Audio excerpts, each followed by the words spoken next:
I'm Joff Brown, Technical Director at Pip Hare Racing. So the last 3 months have been pretty busy. We're just coming towards the end of the refit last 2 weeks. It's been very hectic. Christmas is in the way, COVID's been in the way, so we're a bit up against it, but it should be all good at the end.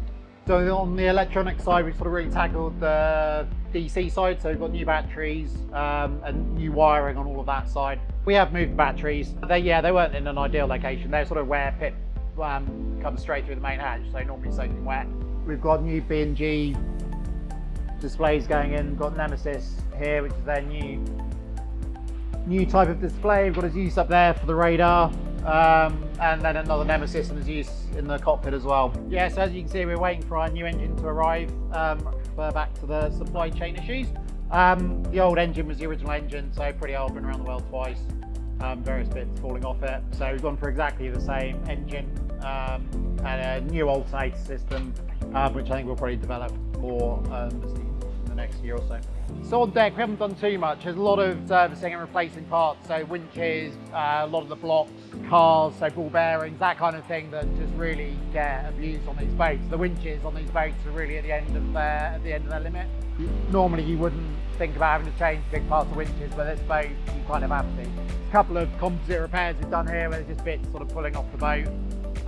But generally, deck-wise, we're in pretty good shape. The boat's really well thought out, it is new, so we haven't had to do too much. So we have done quite a lot of paint. We did the deck, obviously, and the whole wrap when we were in St Malo when we first got the boat. We didn't have time to do the bottom then, so we've just reworked that. The guys have done a really nice job of that, so we're up to, I think, like P600 finish. So it's anti-foul, but it's got a gloss to it, so it's really slippery, hopefully. And again, yeah, we've painted the rudders have got a new Axo Noble product on them, and the keel we've re-anti-fouled, and again, just looking for extra good finish, and which leads to extra good performance. This is the keel that's just been anti-fouled. We've gone fluoro yellow this year, orange last year, but hopefully it goes a bit better with indigo. It just sort of shows you the scale of operations really, because it's easy to think, oh, just anti-fouling the keel, but actually it requires like a 6 metre tall 2 levels of scaffolding for the sprayer to be able to reach all the way around. You know, the boats are complicated, every element of them, you know, we're relatively simple tasks are actually quite big jobs.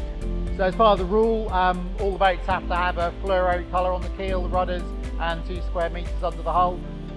This is in case the boat capsizes, as has happened a few times in the Vendée Globe. Just aids, obviously, search and rescue, finding the boat. So the keel's just under 4 tonnes, which is basically half the weight of the boat. All the other elements of the boat basically weigh the same as this. So the boat's just under 8 tonnes overall, keel's half of it, it's crazy. So the forged fin is a one design piece. The bulb, you can have whatever bulb you want, but the actual keel and the hydraulic system that controls it are all part of the Imoca one design package. So the latest bit of drama is we've discovered we've got some delamination in the mast, which is a small area, but it's really deep. I think the mast on the back, on the aft section, is 12 mil thick, and we've got delamination at 8 mil, which means they're going to have to grind out all along here to get rid of the delaminated layers and then build it all back up again, which is a slow process. It's probably about 10 days work. This is an issue that's affecting all the masts of this age, and probably in due course would affect all the other masts. So I think there's probably something like 30 masts built now out of the one design mould, so it's probably a problem across the board, but obviously the older boats are going to experience it first. So we were alerted by our fellow French competitors, which was good of them, and then we had it ultrasounded last week. Good to catch these things obviously before we step it and ultimately lose the mast probably. It's all good, we'll sort it out hopefully in time. So yeah, so we started this refit. We had 2 new recruits pretty much at the start of the refit.